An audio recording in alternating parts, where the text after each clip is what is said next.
Okay. Well, thanks everybody for joining us. Again, I'm sure we'll have other folks come in as we get underway here. Looks like folks are still filtering in.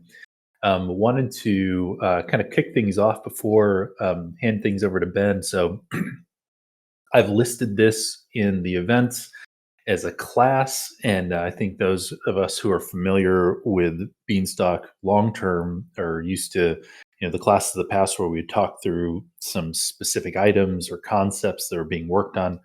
This is a little bit of a different format. For lack of a better way to put it, this is kind of a FUD session or an opportunity for folks in the community to ask Ben some pretty specific questions, and I know that he's been thinking a lot about that. What I'll say before we get started is, my goal in this conversation is to act as something of a moderator. In my request for this group is that we just keep things civil and productive. Obviously, a lot of folks asking a lot of questions and a lot of things being discussed right now. Some pretty raw emotions we've seen over the last handful of weeks in the Discord, and we want to recognize that and give folks the ability to voice their concerns. But yeah, my request is that everything just stays civil and productive. And with that, Ben, I'll hand it over to you. Thank you, Rex. In general, there seems to be a lot of negativity directed towards Beanstalk as a whole from a lot of the members of the Discord, which is particularly unfortunate. A lot of the people that have worked so hard on Beanstalk, either to replant Beanstalk successfully or since the replant, or to me or Brendan, but me in particular, there seems to be a lot of negativity. And on the one hand, I totally get it.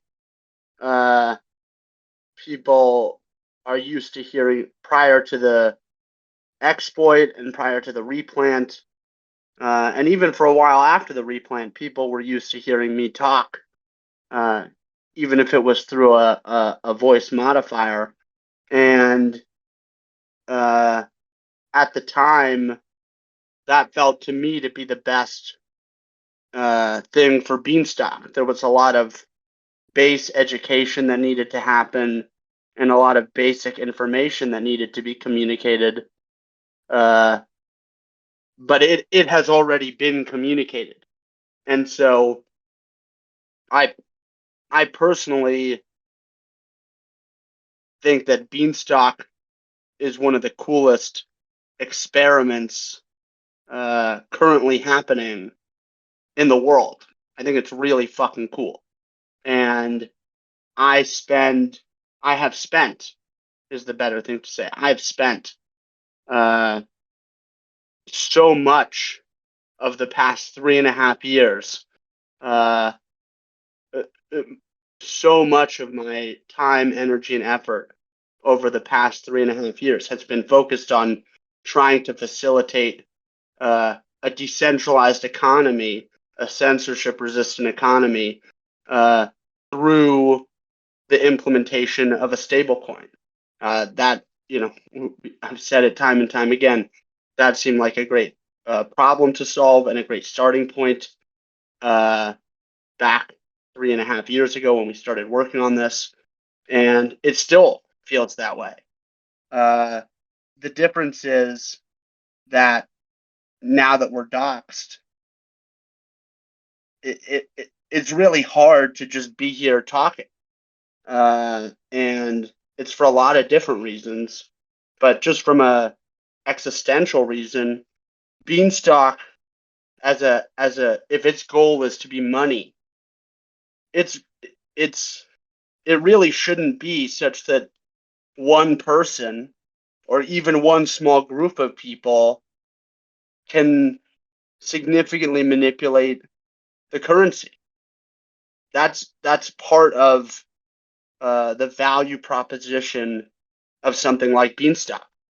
And so generally, given that I'm a pretty young guy,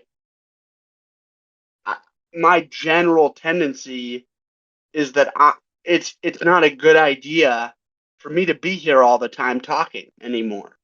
And I understand that that makes people upset.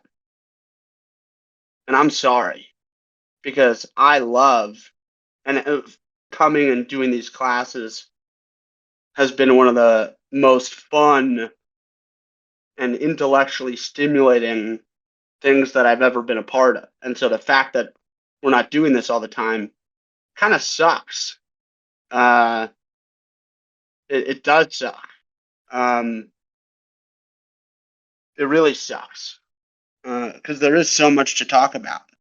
But just the nature of the fact that we can't really hide behind a pseudonym anymore makes it much harder from a, again, if the real goal is for Beanstalk to be money, like how can I be here just talking as myself on a regular basis? That seems like a problem. But I really do understand that people are upset. With that said, I am here in the interest of trying to help address a lot of the negativity that has really made the Discord just a horrible place to hang in. And if you juxtapose that against the vibes in the past, it's a night and day difference. And given that money is something that fundamentally is based in community, people choosing to use some sort of anything as their medium of exchange or unit of account amongst each other, that is the source of utility as money. It's community. How can we expect Beanstalk to ever be accepted as money if the vibes in the community are so horrible? So I'm here to hopefully field some of that negativity, as much of it as possible. I can't say that I'm going to have good answers or satisfactory answers, but to the extent that we can air some of this out, I think it will be hopefully constructive. And let's see how it goes.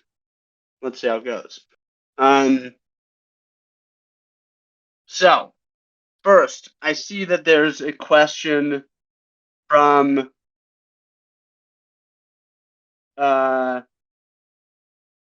looks like for multi-flow well, there are 5 weeks and 2 past weeks at minimum allocated for waiting for auditors.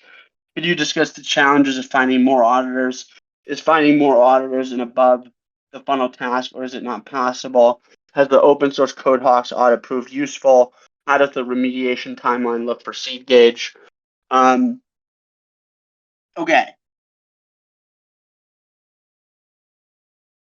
Audits have been one of the most trying components of the Beanstalk experience in the past, where, of course, there was an audit prior to the exploit that did not catch the problem, but even thereafter, in the pre-replant audit, where we were Beanstalk was able to be audited by Trail of Bits, which in theory is the gold standard by name brand. They somehow ended up only auditing a portion of Beanstalk, despite the fact that we told them that there was no limitation in cost. There was no reason that they shouldn't be able to do it, and they didn't have room in the calendar. God only knows, even though they made the DAO wait for like 8 months between when it was scheduled and when they would do the data. It was some crazy. It was scheduled before even the hack, I believe. And then they said, oh, I mean, it was just crazy experiences with all these auditors. There was Halborn, there was Cyphrin, and over time, it really just seems like the primary problem, not to call out any particular auditors, although the Trail of Bits experience was particularly horrible. It was really awful. Was it's that this model, this business model, where you pay people to look at the code and they get paid independent of whether they find anything, is not really a good model. And what we have found is instead that competitions through which there's sort of a crowdsourced audit have generally been much more successful. I believe that Code Arena has never had an exploit of anything that has gone through one of their competitions.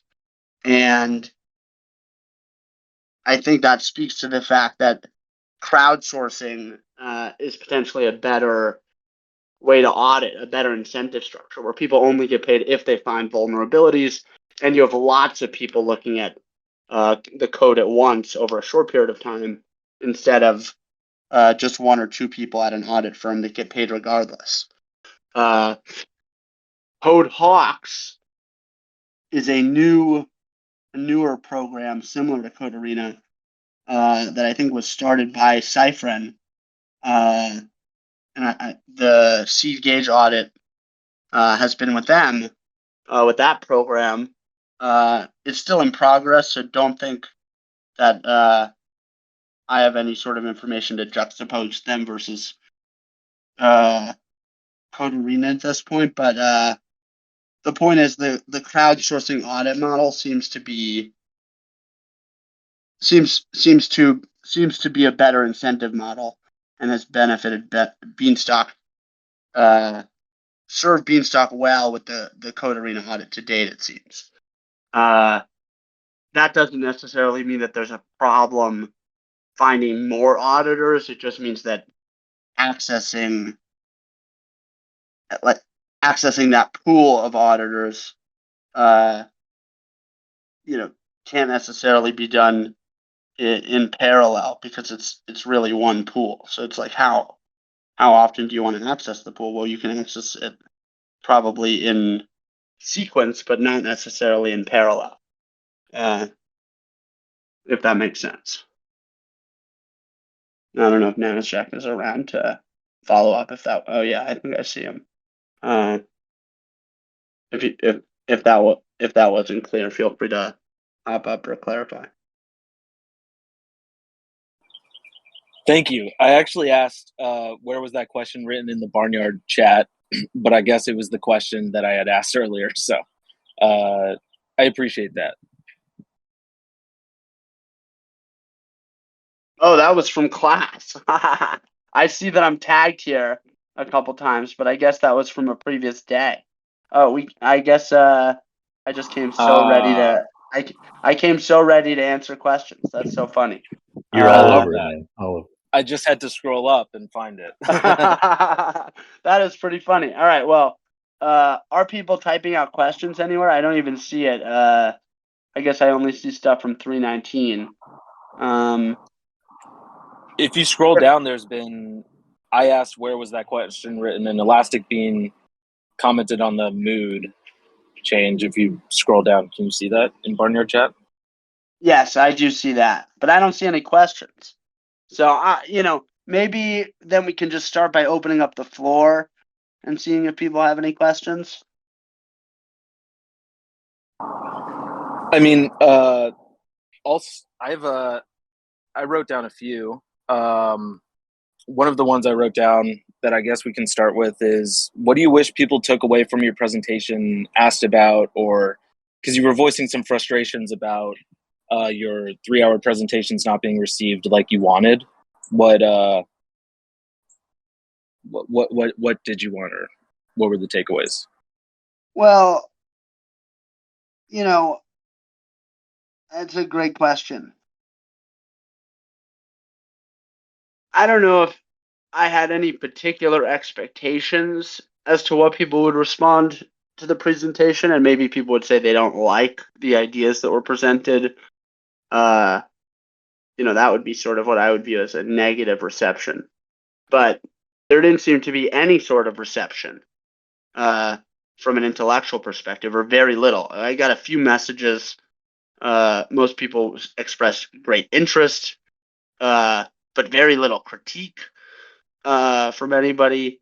And the general response was either, people totally ignored it, and otherwise, sort of made fun of it.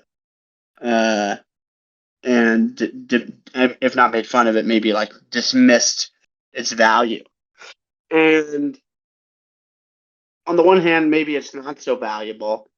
But on the other hand, if you think about what is Beanstalk, or at least if I think about what is Beanstalk, I think Beanstalk is an experiment to figure out how can a program autonomously adjust to market conditions to oscillate the price of some, non-collateralized, somewhat synthetic credit-based asset across some value peg in perpetuity, which is a very much an open area of study as far as I'm concerned, which Beanstalk is at the forefront of. The change from a two-dimensional model that only considers price and debt level to a three-dimensional model that considers price, debt level, and liquidity level is a pretty big change. And the BIP that will ultimately go out, that is, I guess, the BIP that has been under audit for a while now, is based on a lot of the work that is reflected in that report that was published. And the fact that people didn't really recognize, or even if they did recognize, didn't change at all the energy in the Discord in particular. And it's like, people are upset that I'm not around. It's like, well, I may not be around and chatting, but here's a 180-page document that I prepared, to share with the community, because this is what's been on my mind. And, I find that there to be so much value in having the discourse with the community, and sort of the whole spirit of Beanstalks, that this shouldn't be something that is coming from the top. This is something that should be discussed and debated at length. The fact that there was no real follow-up from people, no real critique, it just sort of, the point is, it shows that Beanstalk, the community maybe is more focused on short-term growth, a little too much, in my opinion, compared to the long-term success of the model. Like this is the seed gauge. The seed gauge idea is a very powerful idea, in my opinion, and the fact that the audit has started is very exciting to me. And it's just unfortunate that people are so impatient. Impatient, excuse me. Like, Beanstalk was hacked, and it was hacked for a lot of money, and it would sort of be the kiss of death for the current DAO, for the current protocol, if Beanstalk was hacked again. And so, to the extent that things take a little extra longer to try to make things a lot safer, it's just, again, I understand the frustration, but I think it's generally it's misdirected. Like, who are people upset at? That things don't move faster? Like, this is the way things are. In my experience, things don't move that fast. And so, to the extent that people rush things, that's how mistakes happen. So the fact that at this point, people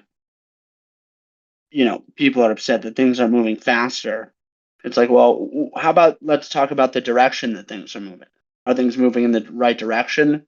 There's a lot of complaining going on, and it's like, well, I I I published we published myself and along with a few other DAO members published a 180-page document about where we think Beanstalk should go. It's a reflection of our thoughts on where the model should be going ahead of the DAO vote around the seed gauge system. And really tried to explain in depth how it works in our understanding and why the system is designed the way it is. And this is why, this is why things are designed the way that they've been designed. The fact that there was very little intellectual response, and it was a lot of more just impatience. It's like this is rocket science, This is the model works pretty well already, even if people don't like the peg maintenance, that it's too stable. It's like the model works pretty well. It has worked really well. So the idea of now adding a whole another dimension to peg maintenance is a big deal, and there should be a lot more discussion about it, in my opinion. So that's where the disappointment comes from. So Ben, I'll ask a follow-up question with that idea. So seed gauge finishes audit and remediation, and it goes into service. How far is the implementation of that system from putting a new tool into the hands of participants in Beanstalk? I think that's probably one of the questions that I've seen circulating a lot through the DAO, kind of worded in different ways. Like, how long is it from when seed gauge goes into service to when all of a sudden, Harry's got a new set of tools that he can use to participate in Beanstalk and succeed in that participation? I have no idea, Rex. I have no idea.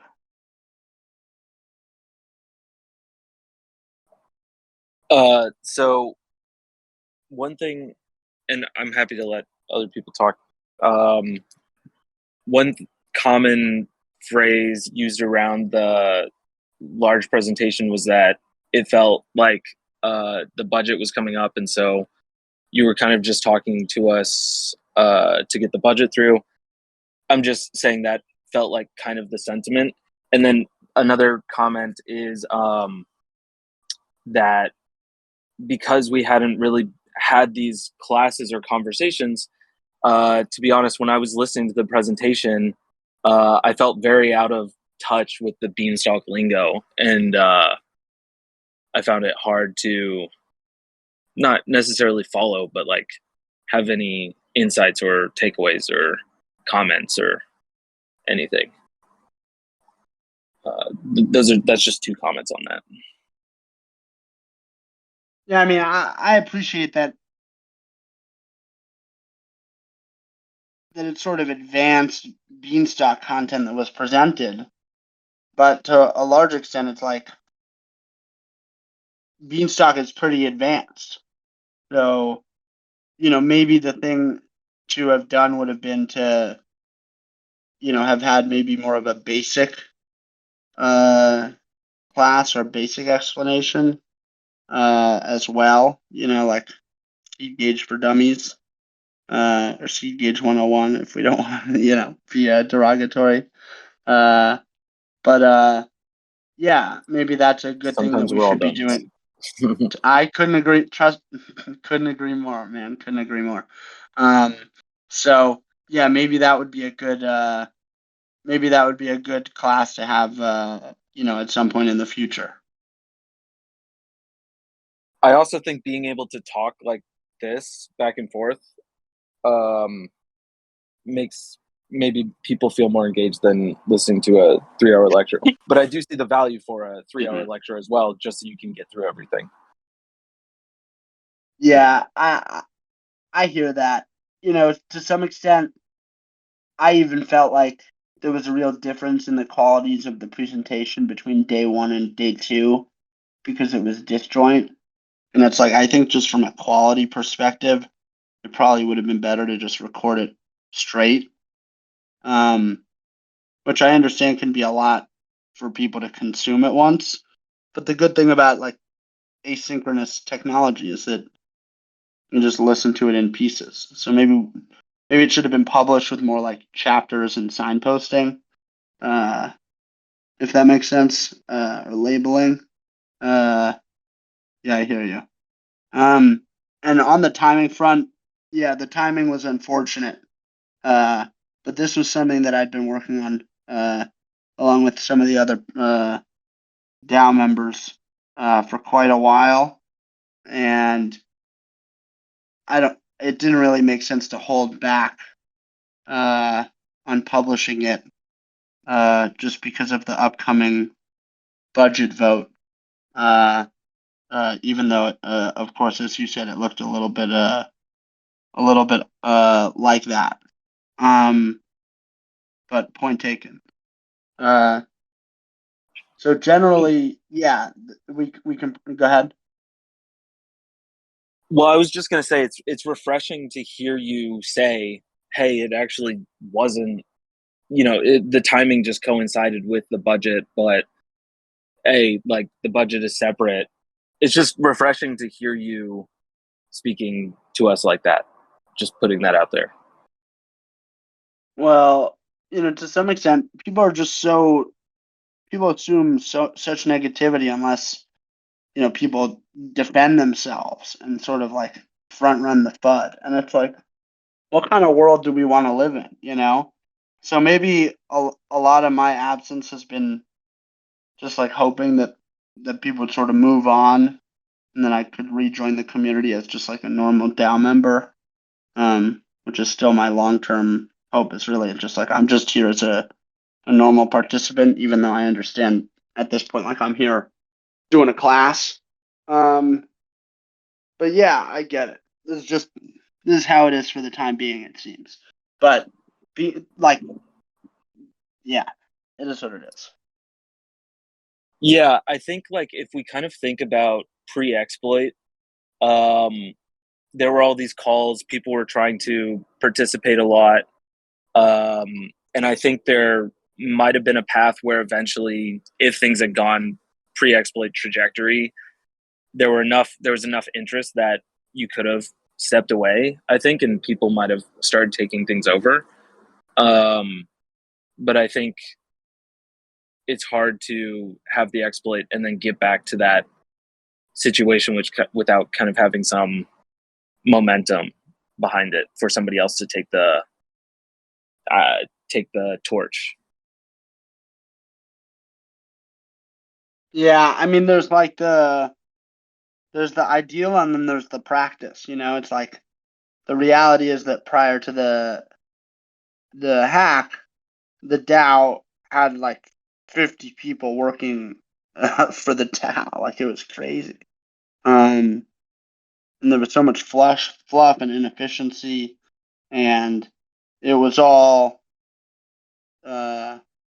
easy for the DAO to approve generally, because the system is growing pretty quickly.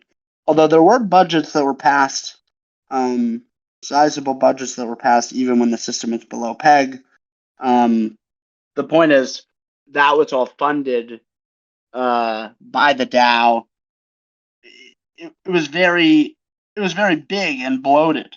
After the hack, the people that stuck around ended up being the people that really cared about Beanstalk.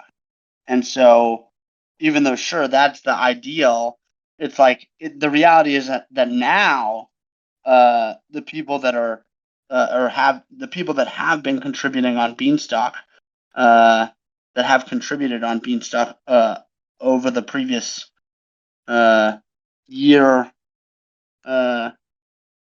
2 years now, basically, since the exploit, are people that are that have demonstrated much more care about the success of Beanstalk. So it's one of those, like, there's the ideal and then there's the practice. In practice, there's very little. It's just a world of difference, if you know what I mean. It's a world of difference.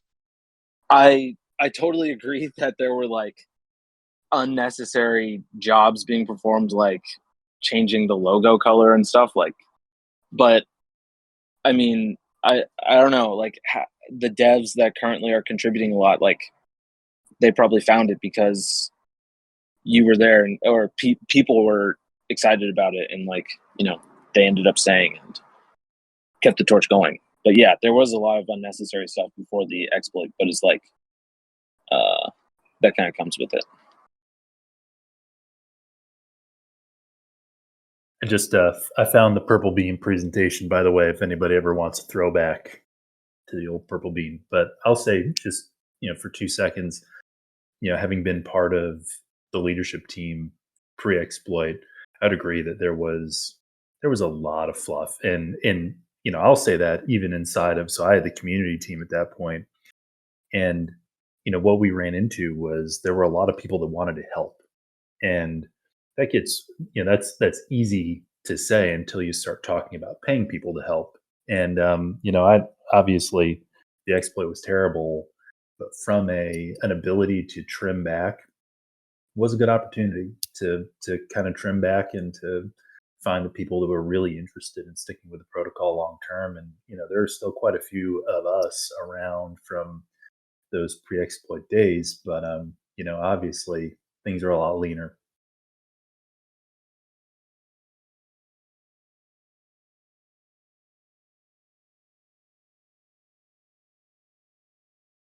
But also part of that is that there's serious, like the fact that people are so seriously angry that there's no sort of, like, I'm not here on a regular cadence talking about things. It's like, what is the point of that? Seriously, what is the point of that?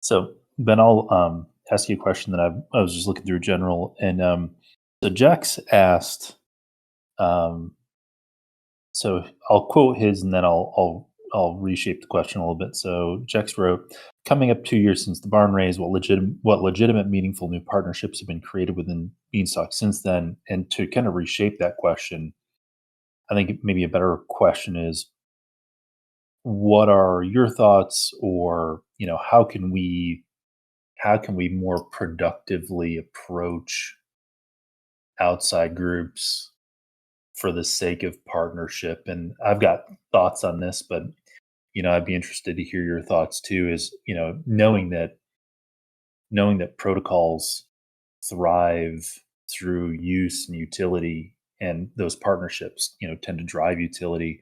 Do you have any thoughts on how we can position the protocol long term to start to move in the direction of more partnerships? So where is this, Rex? So this is in general. It's man, I'm seeing it nine. It's not far from the bottom of general. It's Jex Bean, who looks like the meme guy that is, I can't think of the name of the meme. Anyway, just above JHG. It's showing 9:40 my time, but that's Eastern. Sure, I see that now. So, in general, this is something that I've always been on the record. I guess Publius was always on the record as being generally against. Is this idea of partnerships in crypto? That it's generally unclear what is the purpose of a partnership in an open source environment, other than just onboarding the token or the asset. There's no real need for a partnership. You can just do it.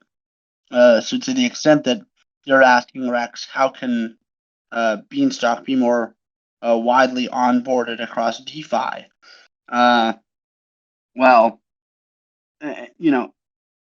one of the big frictions on that front is having the yield from the silo in some sort of ERC20 fungible asset, which was sort of the original idea behind the root token, because that potentially could decrease the friction between the silo yield and the rest of DeFi, which generally runs on the ERC20 token. So there's, right now, my understanding is that based on all of the upgrades to the silo, that the root token implementation no longer works. It's been broken. And therefore, that low friction solution, is not currently working, which is now reintroduces the friction. So that would be one place to look, to potentially, to readdress that friction by fixing the compatibility between the root token and the current silo.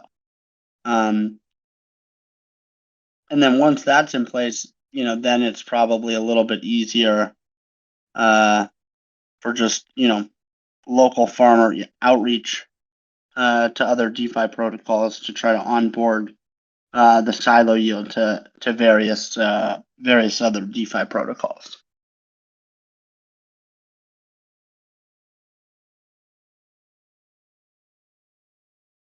Ben, glad to hear you talking in public here. It was my understanding that the root token was, controlled by this other organization. Maybe it's would be more beneficial for Beanstalk to actually build a similar type of thing, or perhaps we should reach out to Root and ask them if there are any plans to. I thought I saw 0x Coconut on the call earlier, and I think he was perhaps one of the Root developers. Coconut, if you're able to speak to what the current state of the root token is, that would be awesome. I don't think I see Oh, yeah, I do see Coconut. I don't know if he's willing to talk.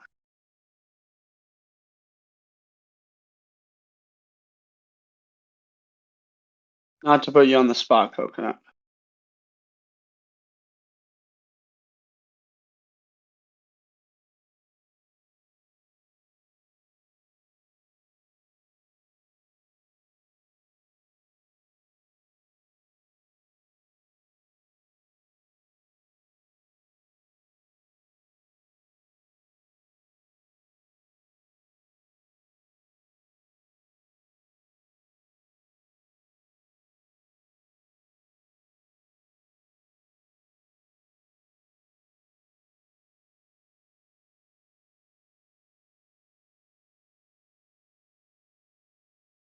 I don't know if Coconut's got access to a mic.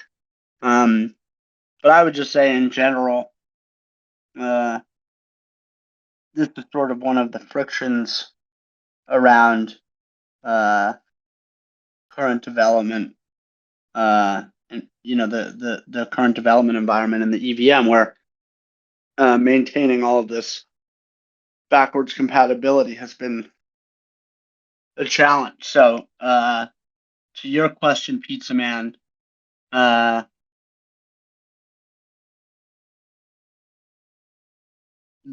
root token code is open source, so there's no reason why other members of the DAO couldn't fix that issue, and then the DAO could potentially pay for an audit of that fix. So that's certainly something to be considered, but would probably make sense to talk to Coconut and the root team, so that to make sure that there isn't the same work being done twice.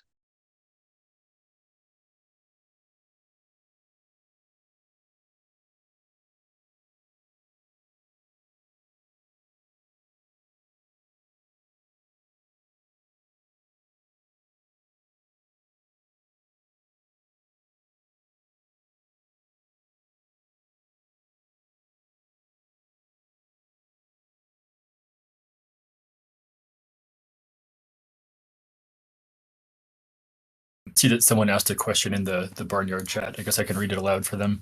They say have there been many discussions around people's sentiments driven by their time frame? I think you skipped one. Oh, the Sophocles one. Sorry. Currently can't talk, but I think that some of the inner tension might arise from the fact that you and others are currently still working on developing the protocol while also wanting to take a backseat community-wise. People will look to you if you're pushing forward the ideas and are on basically every RFC pushed by Beanstalk. Hard position to put yourself in my opinion. There's definitely a balancing act here. Not sure if there's a question there, but just a comment. Just wanted to have it read and wanted to say thank you, Sophocles. I appreciate this, and I'm here, in good faith, trying to do a better job at balancing that because I obviously understand I am an important member of the Beanstalk community currently, and I think Beanstalk is important. So that means that the job that I've done to date is probably a disservice to that.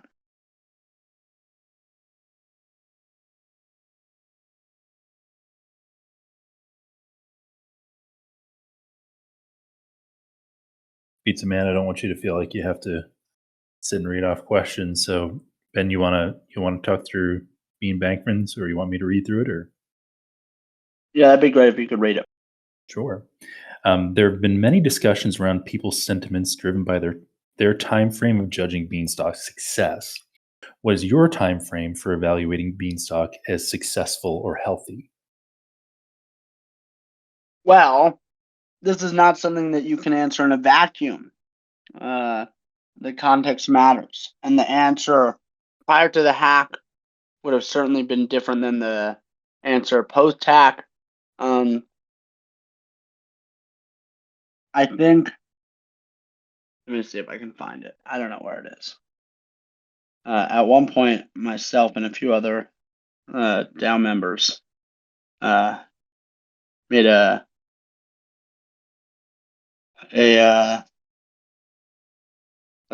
just a friendly bet on when we thought Beanstalk would hit 1 billion beans after replant. And I thought it was going to be like, my guess, I just checked, is December 15th, 2022, I guess. Yeah. So I thought it would be 5 months until Beanstalk was at 1 billion beans. And the reason for that is that I've experienced how exponential the growth in a system like this can get. And so the question was really, how long will it take for there to be an exponential growth cycle? And it still hasn't happened yet. So since the replant. So I guess the point is, if you're trying to view things from the perspective of growth, when will Beanstalk grow to this size? From that perspective, you could call it a failure. It did not meet expectations. But when you consider that there ended up being a huge bear market, that there was basically no capital that flowed into Beanstalk whatsoever, that there were massive capital outflows from Beanstalk over the past year and a half, the fact that Beanstalk has done such a good job at maintaining PEG, to me, is very impressive. And so it's like, well, what is success?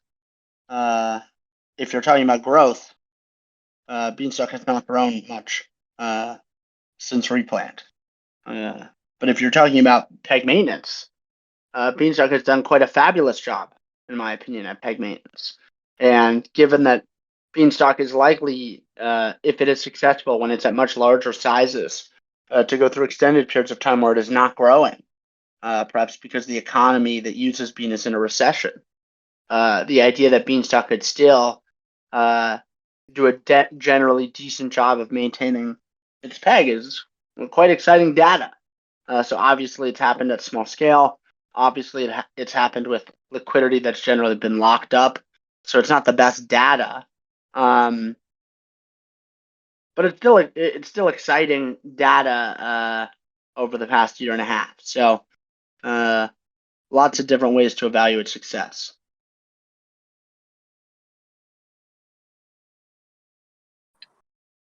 Why do you think in a bull market we aren't having the exponential growth cycle?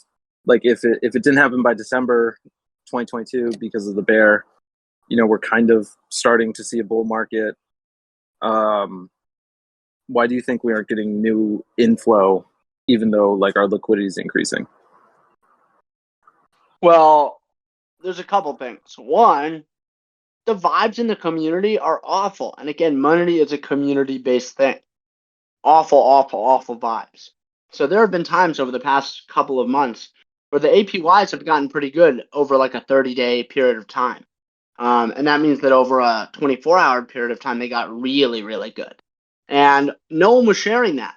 No one was sharing that with their other communities. And that, I think, really reflects how negative the vibe has been. So, why haven't people been talking about the performance of Beanstalk and how it's done pretty well, given that there's been no inflow of capital whatsoever? There's bad vibes, and bad vibes beget more bad vibes. So, here's to addressing as much of that bad energy, that negative energy, right now. Yeah, I love addressing the negative energy right now. Why do you think people weren't sharing the high APY with their friends? Do you think, I think a lot of people might say, well, we'd see high prices, but then the convert bot would just immediately convert. And so that was kind of like just constantly depressing, feeling like there was a ceiling on our head instead of like, okay, people sold, people took out liquidity, but it wasn't like this singular bot just tanking price. What do you think about that? Well, are you asking about the price going up, or are you asking about the APY being insufficient, or are you asking about the bot? Because those are three different more like potential objections. The sentiment reason as to why people weren't sharing the higher APY. Because I definitely know there were some people that started tweeting about it, the higher APYs. But why do you think it didn't catch on? And I guess I'd put out a few reasons, such as the bot or other stuff. Well, I think it's more about the bad vibes, personally. And it's, hard to actually understand why the market acts the way that it does.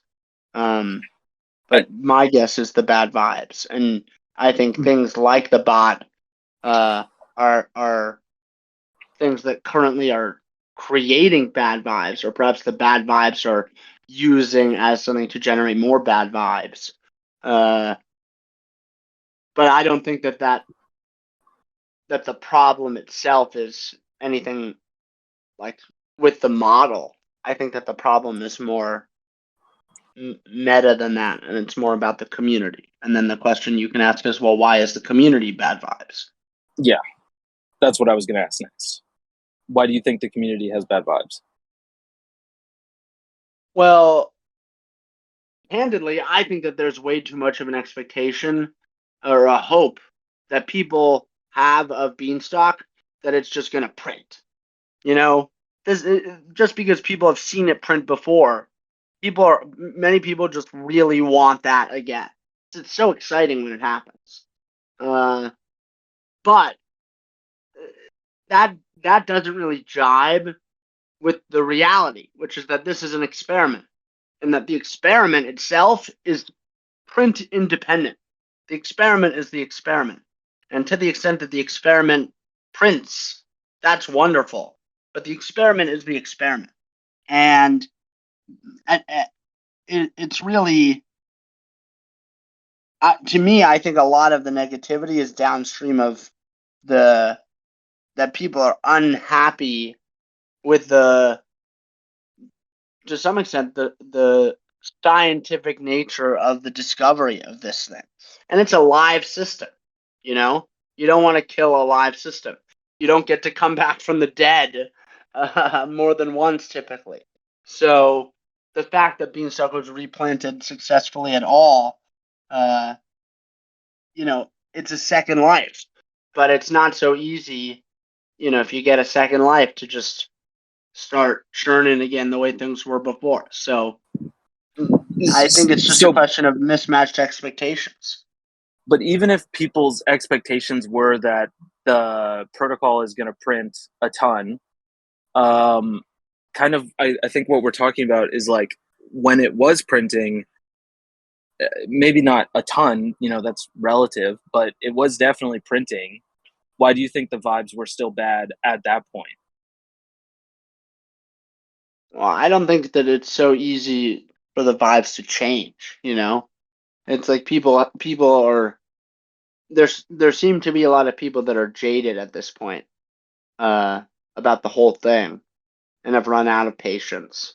And so it's like, to the extent that there's been a little bit of minting when ETH has gone up so much, that's the other issue. It's like people are looking at ETH going up and they're like, well, this thing isn't printing nearly as much as ETH has gone up. What gives?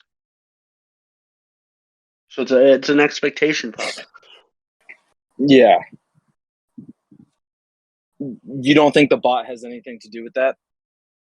Well, the bot is like, people point to that, and I think the bot is a source of a lot of bad vibes in the community. And I think it's really unfortunate because, in general, if we talk about equilibrium in general, in a basic economics perspective, you have participants in a market, there are suppliers and buyers. And the idea is that the equilibrium price is a function of suppliers and buyers. And in the case of the silo, you have a really interesting set of holders that are long-term holders, but can be buyers or suppliers to the market, depending on the price. And so you have a large set of participants that currently have like 15 to 30, depending on how you want to count, $1 million of illiquid value that can be used to buy or supply on the bean market. And it's all being held by people that are generally long-term oriented, and maybe not all of them, but the point is a sufficient minority of the silo members that have all this illiquid value in this unripe liquidity in beans have elected to buy and supply at their chosen prices. And in order to do so in a more efficient way, it seems like some of the participants now have ways to execute in an automated fashion. And so the idea that the use of Beanstalk is getting more sophisticated, that some people care enough about their Beanstalk positions to have developed custom systems to automatically execute their positions within Beanstalk. The idea that that's a bad thing, to me, is crazy. To me, is totally crazy, and at odds with the general economic principle of equilibrium, that you have holders within the system that are within their own free market incentives, that what they're choosing to do, buying and supplying on the market. The fact that people are complaining, and particularly complaining that the automated execution is leading to tighter peg maintenance, to me is really antithetical to the whole idea of Beanstalk. So you may say that it's the cause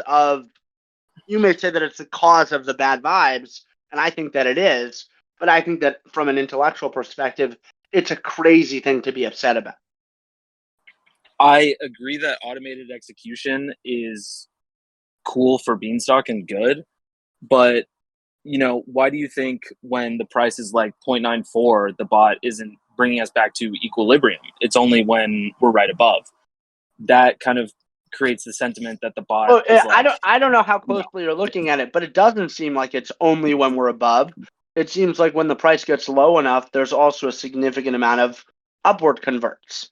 So why do you think the economic incentive isn't like when it's at like, let's say like 0.99, it isn't bringing us back to, it's not economically incentivized, but when we're at like 0.1 the idea is that by converting, so by converting when the price is further away from peg, in theory, you're capturing an increase in BDV because you're either selling when the price is above peg or buying when the price is below peg.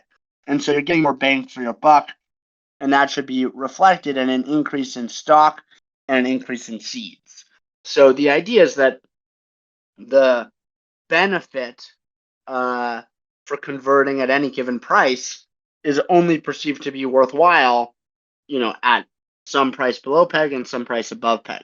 And you could say, well, to the extent that Beanstalk wants to enforce or incentivize tighter conversions on one side or another of the peg, what it can do is try to change the amount of stock or seeds that are rewarded for doing any particular conversion, if that makes sense. So in addition to just changing the seeds to change the overall long-term incentive of holding one particular asset in the silo, Beanstalk could also implement some sort of penalty or bonus system that could also be used to incentivize or disincentivize particular converts. Now, one problem with the bonus system is that there's a hard limit on the bonus that can be given, because if there's a certain bonus for a convert that's so high, people are just going to withdraw the asset that they're already holding that Beanstalk wants to incentivize the conversion to, sell it outside the silo, deposit it, and then do that conversion that gets a big bonus. So it's like there's some cap in terms of the grown stock on any given deposit to some capacity. And we can talk more about what that limit is and whether the bonus that Beanstalk can offer is really enough to incentivize the exact conversions that it wants. And I would say probably not. But there's also an open question as to what is the optimal oscillations or conversions that Beanstalk wants. And at this point, as Guy was talking about in the chat, Beanstalk is not in particular focused on the magnitude or the speed of the oscillations per se, the frequency of the oscillations. It's only focused on oscillating. And perhaps a more sophisticated model in the future could also take into account the magnitude and the frequency, but that's a much more sophisticated peg maintenance model, which again, this is an experiment. And just speaking candidly, like that level of detail of the experiment is, in my opinion, it's a long way out. Like that's a very detailed. Now Beanstalk is going to be changing things at a micro level to oscillate faster or slower. Like that's intense, Yeah. So you don't think like seed gauge is going to maybe inadvertently, not its like direct purpose, but like you don't think that will increase the frequency or velocity of peg oscillation? Of course it will. Okay. Well, I'm just talking about, I mean, at least that would be the hope, right? That's that's how it's been designed. So there's no way to know how it will actually work in practice or whether it's been properly parameterized until it's out in the wild. But that's the hope of the system, right? That's why it's been designed the way it is. But that's totally different than taking into account, like from a peg maintenance perspective, the magnitudes of the oscillations or the frequency of the oscillations, which is more what I feel like the question is when you're talking about, is the bot doing anything bad? It's like certainly not from Beanstalk's perspective until you add into the model some notion of oscillation magnitude or frequency. Do you think that Beanstalk is successful if it kind of stays at, I don't know how many beans there are, 30 million beans? Or like what, like does like usage of 43, bean, does usage of bean define your success? It's about the size of Beanstalk before the run-up in which Beanstalk was exploited. So it's like, let's just keep a perspective here on where we are, Like Beanstalk was replanted. It grew slowly over the past year and a half. back to about the size it was before its one major run up, before getting exploited. And, people are now hungry for a big run up. And so your question is Beanstalk successful if it just hangs out here at its current size? Does it need usage to be successful? It's like, in the over what time horizon are we talking here? Like, in the short term, that system just lost $200 million a year and a half ago. Like, that is not something that, like, that's a big black eye on a credit-based system. Then you add on that everyone's just complaining all the time and just such bad vibes. Like, the fact that the system's at peg at all is fucking awesome, in my opinion. So now we're talking about what is success in the long term. Beanstalk was created to be a multi-trillion-dollar asset in current value standards. Like, is Beanstalk successful by that standard if it's $45 million in market cap? Absolutely not. So it's just a question of over what time horizon are we talking here? And, I've learned personally the hard way the problem with moving a little too fast. That's the reality. So to the extent that people are upset that the system hasn't grown just yet, it's like, I'm upset too. This is taking a really long time. And we've had almost no fruit collectively. We've seen almost no fruit of the effort since exploit. So it's been basically 2 years since the system was exploited, and from a relative perspective, there hasn't been almost any fruit. So it's like, is that successful? Well, it's really a glass half full, glass half empty here thing. And my perspective is, given that this is a community and a credit-based system, it's much better to have a glass half full approach than a glass half empty approach. Do you have a revised target for when we're gonna get 1 billion beans? And then also, like, do you think that now, like, you first thought after replant, okay, we'll reach 1 billion beans by December, but now do you kind of think like we need the changes such as seed gauge and multi-flow, so we need multiple wells to reach that, or kind of what's your thought on getting to 1 billion beans? Do we need more utility? Is there any work on X aggregators or? I don't have a guess to share. The current model is, as it currently is, just right now, even before seed gauge, it's so much better than the model even that was exploited. And so the idea is, what does the system need? It doesn't need anything. The system works. This is more a question of, I think, endogenous and from a community perspective, and exogenous market factors. It's just the idea that the system needs to, like, through upgrading the model, it's just gonna, like, magically change its state. I think it's totally misguided. Like, the model is gonna be, at this point, any refinement is pretty fine tuning, if that makes sense. Like, sure, the seed gauge is a big deal, but it's not like the system has a lot of debt. That's not going to change from the seed gauge. So, I don't know if that's a reasonable idea. So speaking about the debt, what do you think about the stalk haircut ideas? Do you think that's necessary, or what do you think? Well, necessary for what, right? Like, is the idea that Beanstalk needs to grow right now? And if so, does this need to happen to facilitate that growth? Like, candidly, I'm not so interested in having that conversation. I'm much more interested in talking about how the model works and the health of the system from the perspective of the model, and whether or not the current model can be improved, and evaluating how improvements to the model affected the health of the model. But the idea of, like, what can we do to make the system grow right now? That's not that's not my domain. I'm not interested in that.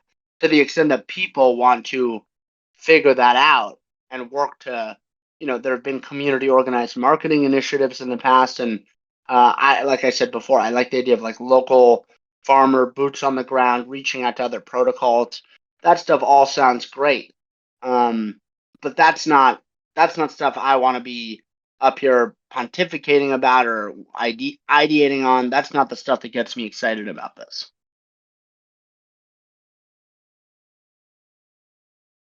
Does Basin like volume get you excited?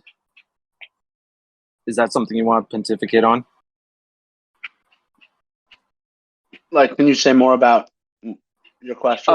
So like one of the things that I think was discussed, or maybe it was community led, was like DEX aggregators eventually routing through Basin, and then kind of buying Bean as an intermediary because it's zero fee DEX.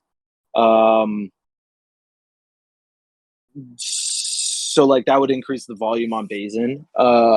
Is that interesting to you? Like DEX aggregators, or I honestly I don't understand the question well enough to like phrase it much more eloquently than that. You're asking like about my excitement with respect to art, like the technology that we have contributed to being used. It's like, who wouldn't be excited, I guess what I'm saying is like, are you or does somebody else need to work on like getting DEX aggregators spun up to get usage on Basin, which would indirectly get Bean usage? I don't plan on working on that at all. Do you know if any of the other DAO members do? I have no idea. So I'll hop in quick to mention that, I think this is a really good example of a place where, if there was somebody that had a proposal, that this would be a good place for that to happen. If someone were willing to say, hey, I'm interested in taking on this particular item, whether it's working with DEX aggregators or some other type of biz dev.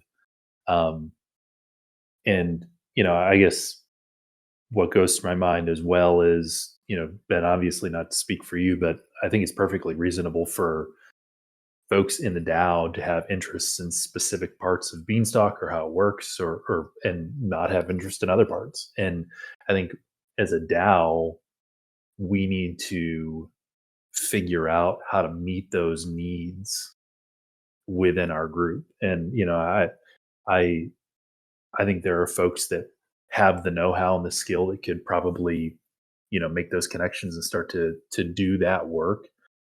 I don't think this is something that like we should necessarily have to turn to one person or to turn to Ben or whatever and say, hey, are you going to do this for us or whatever. But I do think the DAO has the ability to identify people that they trust to start to do, I'm going to say, business development in general, DEX aggregating being a subset within that. But I think there is a place for the DAO to find someone. Like in my mind, the thing I have spent time on from a macro perspective is trying to answer the question of how to create this decentralized censorship resistant economy. And so Basin, building an exchange, a decentralized censorship resistant exchange, is obviously a further step in that direction, in that attempt. So to the extent that Basin is adopted and used, of course, that's very exciting. But the thing I'm interested in is trying to design the technology and implement the technology and figure out, does the technology work? To the extent that more volume would mean that it works more, who could disagree with that? But just personally, from a philosophical perspective, it feels like properly designed and implemented technology should generally be pretty viral in and of itself. Then you layer on the fact that there's an initial user in the form of the Beanstalk DAO, that there is actually a decent amount of liquidity and volume. There's no reason why, if the tech isn't good enough, it shouldn't generally just take off. That's what happened with Beanstalk. And so I certainly don't. I don't want to spend any time. I don't view my role. I don't have any desire whatsoever to try to get people to adopt Basin or adopt Beanstalk. I'm here to talk about how things work, why they work the way they work, why they're designed the way they're designed, how the design could potentially be improved. But to the extent of how do we get more adoption of Basin, like there's an intellectual perspective, which is, we need more wells, we need more liquidity. It's sort of a catch-22 to attract liquidity, but reaching out to different routers and stuff like that, that's anyone can step up and do that. We have a pretty big community. There's no reason why, it's just, the thing I'm interested in is how do things work. Okay. I won't ask any more questions about that. I mean, maybe, yeah, there should be some way, I don't know, somewhere for community members to step up, like Rex was saying. What do you think about, like, as Beanstalk grows, are you like, maybe let's talk about some of the some way for RFPs. community members to step up. Like, there's always been plenty of grants and stuff like that, to my understanding. So I don't really know what you're talking about. Yeah, there's plenty of grants. Yeah, I don't have a comment on that.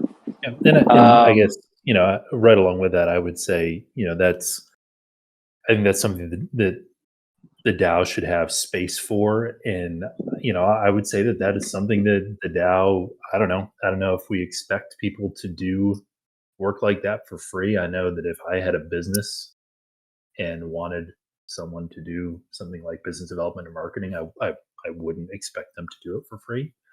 But that's if the community is interested in seeing the and to do protocol, it where the customer is going to be disrespectful, like immensely disrespectful. Like the DAO as a client historically has been a horrible, disrespectful client.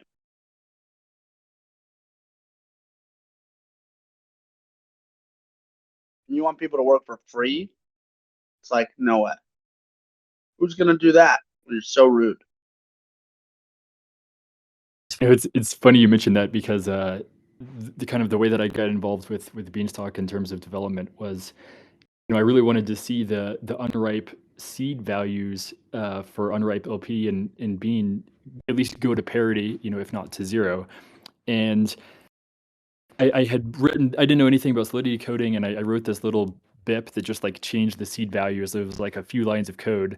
And then some other, people that were familiar with the code actually reached out and said like, hey, like actually, because of this and that, it's not going to work. So we actually need to, change some way that the silo is designed. And this ended up being silo v3, which the DAO actually compensated me for, which I was, satisfied with. I was able to allocate time to it, knowing that I would be compensated for it. And Silo v3 launched, and even right before it's launched, it came back to, it helped bring Beanstalk back to peg because of the seed parity.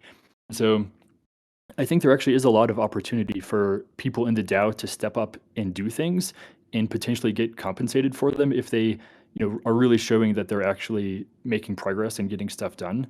And so I would love to see people work on integrating Basin with other dexes or et cetera. Obviously, there's a few steps that have to happen before that. Like we have to have some other whitelisted tokens in the silos. You can actually trade against other tokens like USDC, for example, as Maud mentioned. But anyway, just want to say that, I'm just like a random person that found out about Beanstalk like a week before the exploit. And I feel like, there's plenty of room for contributors here. And maybe I'm misunderstanding Ben, but I think he's saying like, come on, dudes, like step up. We're a big community. We can all work together and make this happen. And it shouldn't be, dependent on any one individual. But maybe I'm misinterpreting.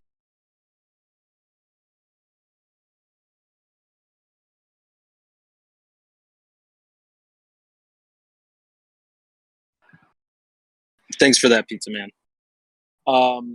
Ben, do you want to talk about like the RFCs, like secure Beanstalk, or some timelines or things we have to look forward to? Hold on, just want to comment a little bit more on the seed gauge and the bot and that stuff. You know, the system already has the seed set for the Unripe at the most aggressive that it could, where the bean is equal to the LP. And so there's no incentive to hold the LP. It could make it that the bean is more heavily prioritized, but I think that's a crazy thing for Beanstalk to ever do. And now it's saying, you know, the system doesn't want liquidity, it wants just liabilities in the form of more beans. Like Beanstalk doesn't really want that.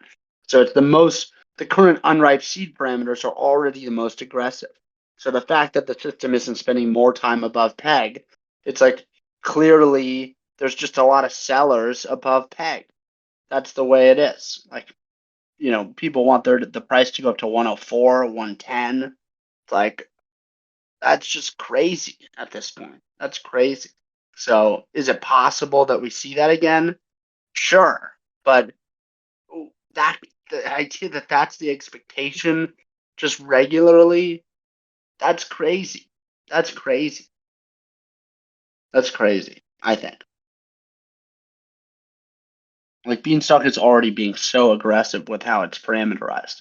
So I don't even think having the ability to toggle the settings, it's like as Beanstalk currently works, you know, most of the value in the system is in the form of Unripe, and the Unripe is set as aggressively as possible. So it's not really going to get much more aggressive with the seed gauge in theory. Like, how could it? Well, you could argue that the seed gauge, you know, that is controlling how much stock people get. And in my opinion, a huge weight on Beanstalk now is all these stock held by Unripe holders. You know, you've done a lot of talking about the model, but I would argue that the model in its current state is a little bit different than the original model pre-exploit because of all of this stock that's held by Unripe holders. And you know, Unripe holders are not actually themselves providing liquidity to the system, so they can't exit the system. So in terms of the model, you know, they're not able to leave and lose their stock unless they chop, but apparently the chop incentives are not high enough, but perhaps that's a different discussion. But anyway, you know, I just feel like the reason that I proposed this Unripe stock haircut is because it's something like 90% of the current stock amount is held by Unripe holders. And I'm even an Unripe holder myself, and I would love to see Unripe get paid back. But I just feel like the silo would be a lot more attractive if, you know, if there's 10x less stock or 1/10 of the amount of stock, then that basically means that new deposits into the silo are going to be getting, you know, 10 times as much ownership, and therefore, you know, 10 times as much governance vote, as well as 10x the prince. What do you think? You know, wouldn't that be kind of bringing the model back to its original, the spirit of the original model? Like the original model didn't, you know, have all of these debt holders working, you know, not actually providing liquidity to the system. The original model assumed that all the stock was being provided by people that were actually providing liquidity to the system. Yeah, I don't think that's unreasonable. Like, that's a pretty reasonable view to look at things from. I guess I would ask, to what extent would you want to freeze the Unripe liquidity, if that makes sense? Like, no more converts, to kind of complement that, or you're saying just by getting rid of the stock, you sort of get rid of the. I mean, because I guess the thing is that from a convert perspective, you're still potentially increasing your BDV when you go back and forth. I guess that wouldn't really affect things if you have no seeds and no stock. So then why would people convert? I don't know why they would convert. Then it's like, well, Beanstalk's going to have people that could convert, but it's unclear why they would ever do it. Like, maybe it's better that no one can do it. So that sort of becomes the open question under those circumstances to me, is what are you doing with all that Unripe, you know, beans and liquidity? What are you going to do with it? And should you just freeze it? I mean, I know that the people that are, you know, against the so-called bot would probably prefer the bot not being able to convert. However, you know, the unripe liquidity is also a way that allows Beanstalk to maintain its peg when it's way under.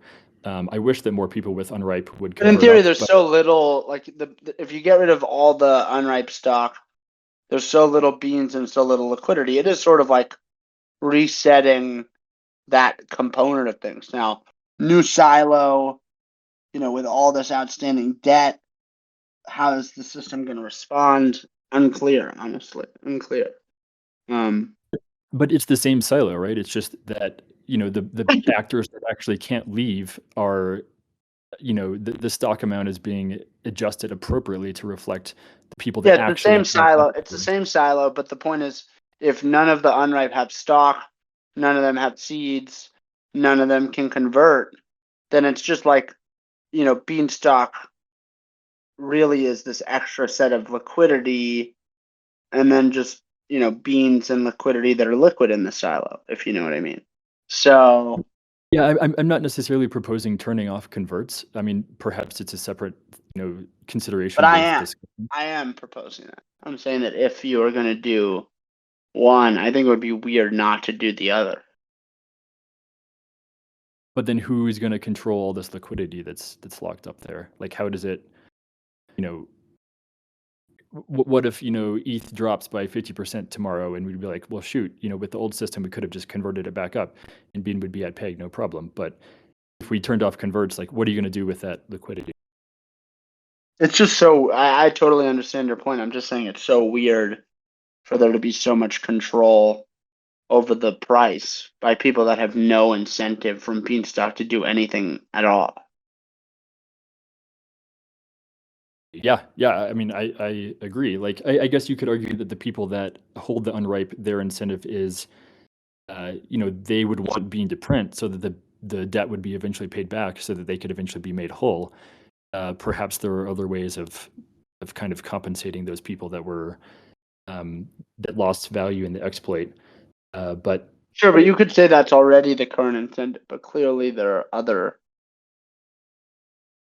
yeah, I mean, I have talked to DAO members who prefer to hold LP because they're like, well, ETH is going up. If I convert my unripe Bean to unripe LP, when ETH does a 10x, then they, as far as I understand, will get paid back 10x basically compared to just holding unripe Bean. So that's actually potentially an argument for saying like, hey, perhaps the replant should have kind of had like a dollar value target saying, okay, on this day, whatever it was, like April 15th, 2022, this was the dollar value of your assets.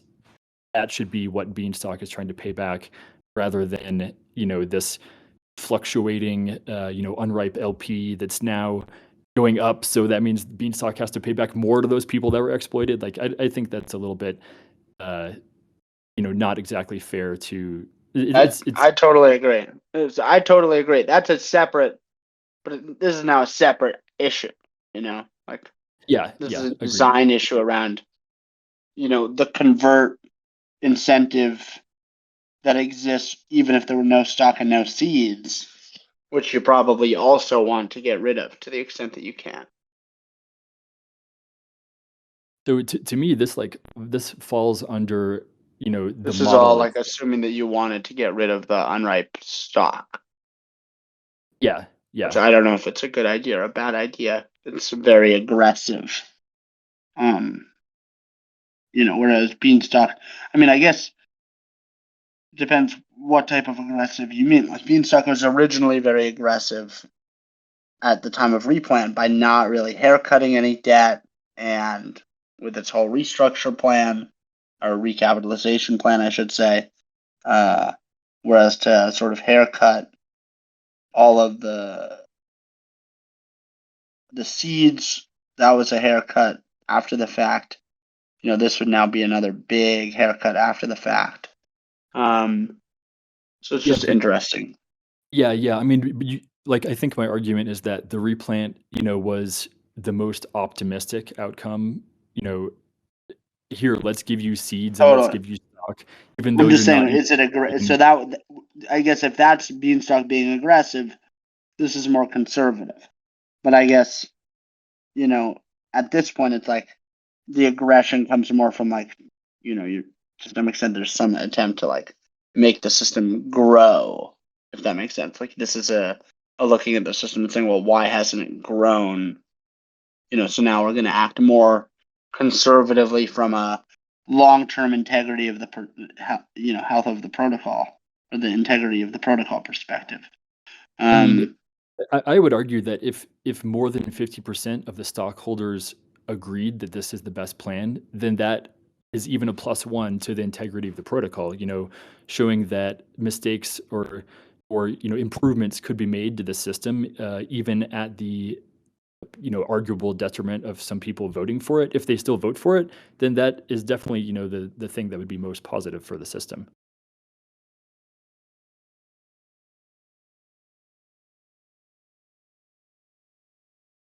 Anyway, I understand that that's your opinion, and many people may have that opinion, but what the market will ultimately view, over the long run is unclear, if that makes sense. So it's just there's risk in doing things like this. Agreed. I mean, I personally would love to see this go through. Maybe I would consider, I don't know what my next step would be, perhaps like writing what do you call it? Like a feeling out the community, straw poll, I guess is the word I'm looking for, to see, if people would actually vote for this or not. Yeah. I mean, I guess I'm only supposed to work on whatever the DAO, wants me to work on, but I would love to be working on that personally after the convert, generalized convert. So perhaps anyway, I'll send out a poll to the community, but regardless. Just a quick time check. We're at 90 minutes. We got all day, folks. Not all day, but we're doing good, I think. Okay. More questions? I see a bunch of questions in the Barnyard chat. Yeah, it's hard to discern. Also, I just want to say I see Harry Smith here. To what extent, Harry, you just want to come up and voice your issues? I think that would be really helpful for the community. You're obviously very upset. So to the extent you just want to come up here and have a conversation, I think that would be good for everybody.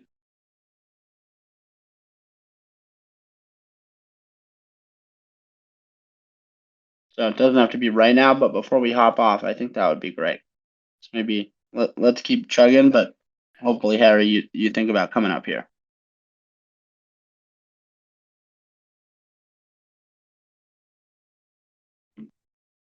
I see Bean Bankman refried followed up. Do you think it's important to set time frame, market cap goals, or peg maintenance goals that get revisited from time to time and course correct when we steer away or don't meet them? It's like what is the goal? Like the goal is for the system to work. What does it mean for the system to work? Well, working is a really relative thing. So, at this point, is it reasonable to have expectations, on maximum volatility that the system would experience? Like, maybe, but honestly, not really, because it depends on the magnitude of the inflows during each market cycle. And at this point, it's pretty hard to know what the magnitude of those inflows are going to be, if at all. So it's just so hard to know. You could make an educated guess, but to what end? Like, I think the more interesting thing is to just watch it play out and then evaluate how the model performed, if that makes sense, versus making predictions or setting goals based on growth or how the system is going to perform. It's like hopefully it performs better and better over time, but generally it has. And I think the main objective is quite clear. So it's like I don't think setting these types of goals would help with people understanding the main goal. I think it would actually confuse people as to what the main goal is. Just for Beanstalk to never go bankrupt.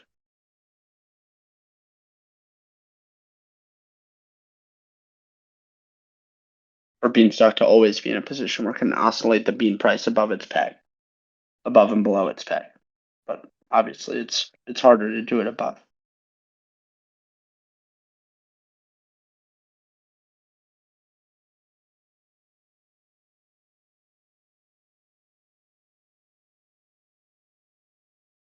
So Ben, Deadman asks, what do you think will be the main event, if any, that would spark an exponential growth cycle like pre-exploit?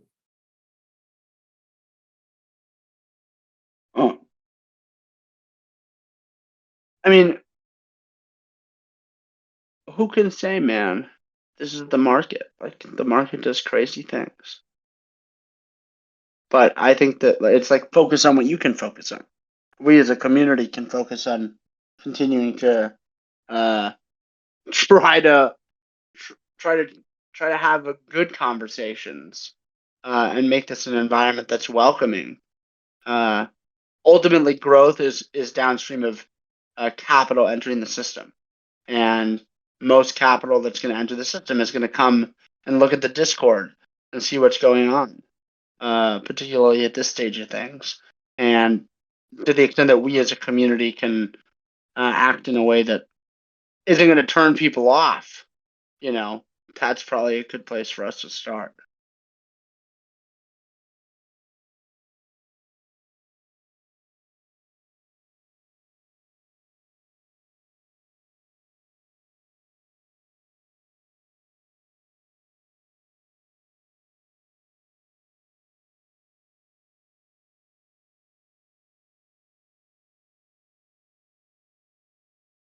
So Tyler B had has an interesting question. It's right below Deadman's, and so they write, why do we care about the bean silo depositor if we want utility for beans? The token should be used as utility independent of the silo, in my opinion. And I think that's a really interesting question. And Ben, I want you to touch on that a little bit, maybe in the frame of like, what is the importance? And this is kind of a fundamental Beanstalk question. Like, what is the importance of, why is a silo important at all? Because I do hear that a lot from folks that maybe are a little bit newer. I think the silo is seen, as of secondary importance to like having the token be exactly $1 or growth of the of the total supply. Would you want to hit on the importance of the silo and silo depositors for a second? Sure, and I think we skipped a bunch of questions. So I just want to make sure, or at least a few questions. So I just want to make sure that we answer those too. But to answer this one, the whole utility of Bean is that you can earn native positive carry that then you can use in theory in other places, so that lending protocols that use Bean or perpetual protocols that use Bean, the pools that are based in Bean are going to have more attractive interest rates for all participants than pools that don't use Bean, because Bean is the only currency with protocol native positive carry. And so the point is, in order to receive that positive carry, you need to deposit in the silo. On the one hand, the stock system is great because it creates awesome incentives for people to not participate in bank runs. On the other hand, it uses a time-based system, which introduces another dimension to tokens, which then moves them from ERC20 fungible tokens to ERC 1155s, which are used to represent some sort of non-fungibility or semi-fungibility, really, of the tokens, because there's a question of when were they deposited. And so most DeFi protocols that currently exist are really compatible with ERC20 tokens. And so there's a question of how can Beanstalk facilitate the wrapping of that silo yield while maintaining the silo stock incentive structure, which introduces some component of semi-fungibility while preserving the fungibility to the rest of the world, if you will, to the rest of the network.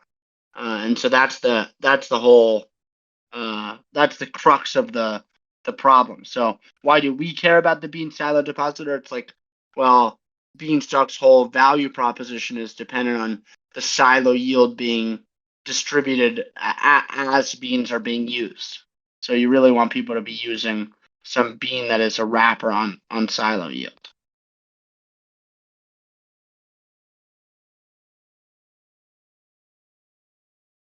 So I see one of the questions. I'm sorry. Go ahead. This just to read the end of this comment from Tyler B. Every time people put money on a protocol, of course they're going to have expectations.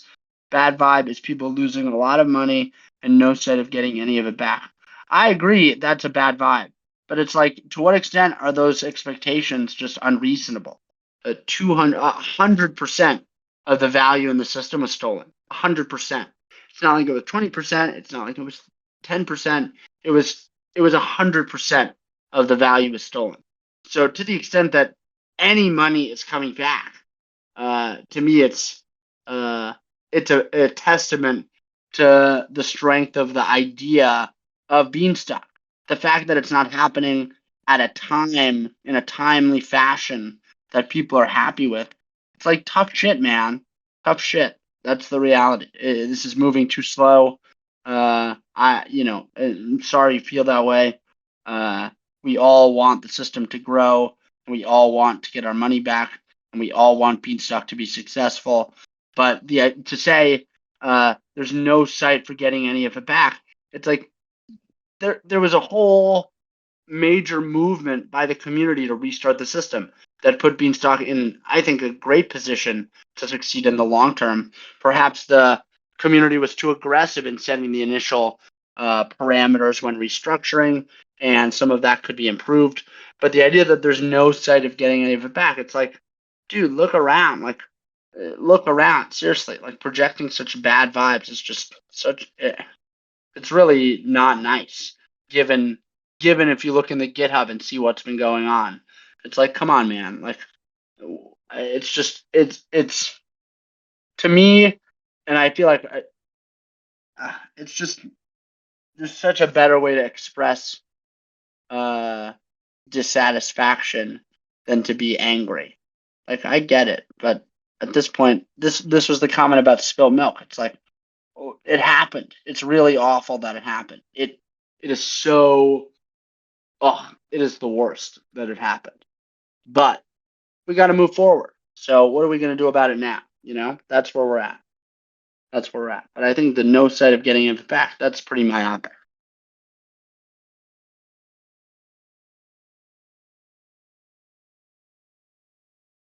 So looking back through, it does look like I missed Elastic Bean's question. I do want to go back to it. So Elastic Bean writes, do you believe the main purpose of the convert bot is to minimize outflows as a result of pods being harvested? Yeah, well, I think, didn't we also have this other question from Tyler B. About resurrecting a root token, or did we cover that? I'm sorry. Yeah. No. Yeah. Let's go back up to that. When I We read can get through to the that, Elastic Bean question too, but I just want to make sure that we're covering everything. Yep. I'll read it quick. So, for integrating with other DeFi protocols, Ben, you said that we have to resurrect the root token. Why can't they just integrate directly with Bean? We want to promote Bean, not root, in my opinion. Second part, let's say we don't have root. What will it take to make Bean easy to integrate with other DeFi projects? So this is directly related to the other question you asked, Tyler B. So it's a short answer, which is that the root token was an attempt at an ERC20 wrapper on silo deposits. So that would be the benefit of resurrecting root. But if we don't have root, we would still need some other wrapper, I think. That would be the way to lower that friction.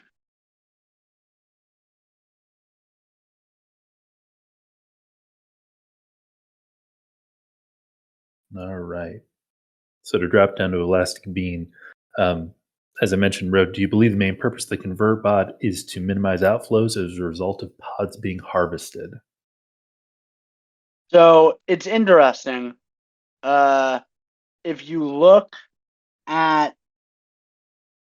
the mempool, it seems like a lot of the bot transactions are front-running converts. And this has been one of the things that's been discussed in the community around using a private RPC in order to not be front-run by the bot. And that sort of implies that, at least in some cases, some of the strategies that are being implemented. And it's hard to know exactly, is it one bot? Is it multiple bots? There's certainly multiple addresses being used. But the idea is it seems like the bots or bot are converting at the time when others are converting or selling, and vice versa. I guess selling when people are converting. There's a lot of different like combinations, and it's not as simple as the bot. Like, and I love people saying devs or the bot. It's like this is a pretty sophisticated system at this point. So it's hard to know exactly what's going on. But there seem to be certain instances where there are converts executed autonomously to front run other converts, which would mean the opposite. It would mean that the strategy of that bot is actually meant to maximize harvesting or maximize yield, because it's not converting above peg. It's waiting until others are going to convert. That seems to be like an unripe LP dominant strategy. On the other hand, there do seem to be certain converts where there's no front running. It's just converting at certain, it's unclear exactly when. And so that may be more of a mint suppression strategy. It could just be a BDV maximization strategy. It's hard to know exactly what the intent of all of the participants in the system are, but those could be some of the explanations.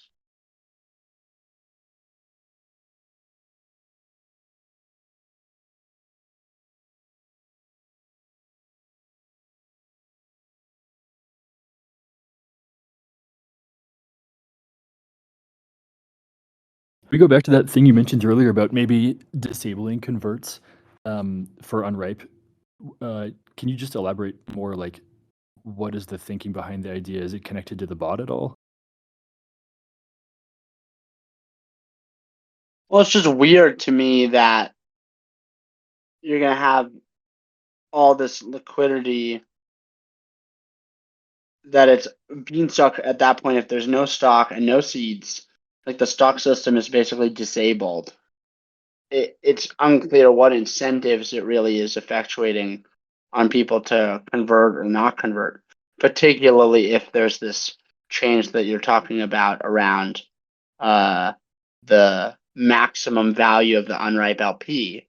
It's like, so then why would if Beanstalk has no idea what the incentive is for people to act, why would it allow people to act in that way with all this unripe value, if that makes sense? Like the value is already locked. Why would Beanstalk let you do whatever you want if there's no way for Beanstalk to really incentivize it at that point? Like, it's one thing if it has the stock and the seed system, but if it has no stock and no seeds, it's like, I'm not suggesting taking away the value by any means. I'm just saying, what is the point of allowing converts from Beanstalk's perspective at that point? You're saying from like the peg maintenance perspective, like if the value of ETH drops significantly and now we have all this unripe LP, that the value of the ETH has decreased and it's sort of holding the price of beans below $1, whether it should convert. Is that your suggestion? Yeah. I mean, Beanstalk still gives you, extra unripe if you convert whenever bean is away from peg, right? So whenever it's over peg, you can convert to just bean, and opposite, when it's under peg. And so But so Beanstalk is isn't that a still, good enough incentive then?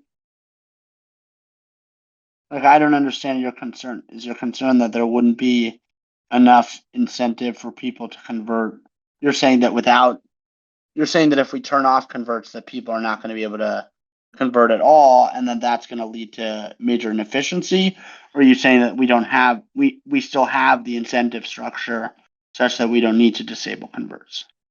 the latter. Yeah, the latter. And in addition to that, the concern of if we wake up tomorrow and ETH is down 50%, because there's so much liquidity that's locked up and it's not going to convert up, it could potentially take a long time for Bean to get back to peg after that. Like it just seems weird to me to want to disable converts, I assume. I suppose. Yeah, I don't think that's unreasonable. I was just throwing it out there as something worth considering. I'm not saying that it should happen. It's just worth considering in the context of if you're going to remove all this unripe grown stock, like considering the implications of having this sort of blob of unripe value that's locked. But like the incentives that Beanstalk are effectuating it are, I guess to your point, not zero, but they're getting close to zero. Yeah, I see. Yeah, I was just curious, what your thinking was as far as reasoning behind maybe wanting to turn off converts. So yeah, I don't necessarily think it makes sense. It probably doesn't.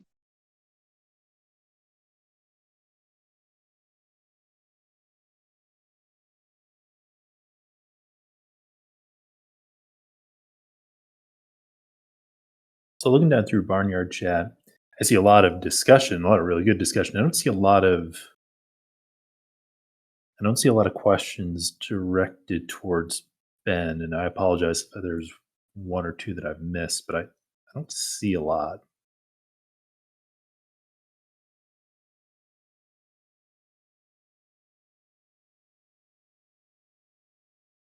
What do you think? Last call, Ben? Oh, will you read out the Bean Bankman refried comment about disagreement with the APY sharing comment? Yeah, sure. Okay, so Bean Bankman writes, have to disagree with the APY sharing comment. We're essentially dampened ETH beta at this point in time. High APY is short-lived, so it's really not anything Beanstalk is doing well, to be honest. It's because it is paired solely with ETH. APY, if you could call it that, of buying ETH yesterday to seeing the price today would be bonkers as well. Beanstalk holding tight peg, not swinging between 90 cents and a dollar, and maintaining high APY is what will be impressive and share-worthy. Candidly, dude, your expectations of the protocol are just crazy. They're crazy. Like, we're essentially dampened ETH beta at this point in time. That's awesome. That is awesome. That's fucking awesome. That's amazing. That's a great starting point. Like, to the extent that we can dampen the oscillatility further while maintaining that beta to the upside in ETH and the downside in ETH. It's like that's exactly how this is supposed to work at the base level. You have a decentralized, censorship resistant source of value that is trading against beans in the form of ETH, which is highly volatile. And now this is a way to try to take that ETH exposure or that ETH beta and dampen it. Like that's the main point of the model. So the idea that you say, so it's not really anything Beanstalk is doing well, to be honest. Full disagree, man. Full disagree. Full disagree. Full disagree. Then you say Beanstalk holding tight peg, not swinging between 90 and a dollar, and maintaining high APY is what would be impressive and share-worthy. Sure, that's when Beanstalk goes viral. When Beanstalk goes viral and is pumping, of course, that's impressive. But that's when everyone's impressed. So from my perspective, what it means to be impressed is, I have much lower standards than that. I have much lower standards than that.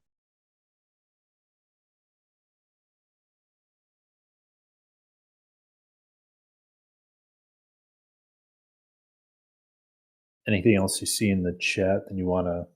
I see Harry talk left. Too bad. It's right on brand, but it's too bad. I think I'm much less interested in hearing from Harry personally, given that he runs away. That's just me. Shout out to people like Tyler B. That are here at raising legitimate questions, and Bean Bankman refried and Nasdaq. So, yeah, it sucks that some of the trolls just are really trolls. They're not just Oh, it's too bad. All right. I think that's all the questions, it seems. Yep, seems so. Well, anything else you want to finish with, or?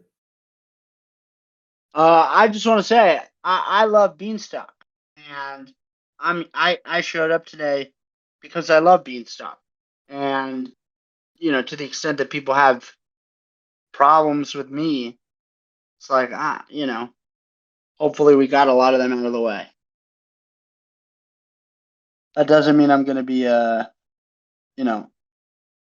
doing the right thing all the time, but I continue to try to be the best version of myself that I can be, and I appreciate that there's been a lot of feedback that I have not been doing the right thing in terms of my role within the community, and hopefully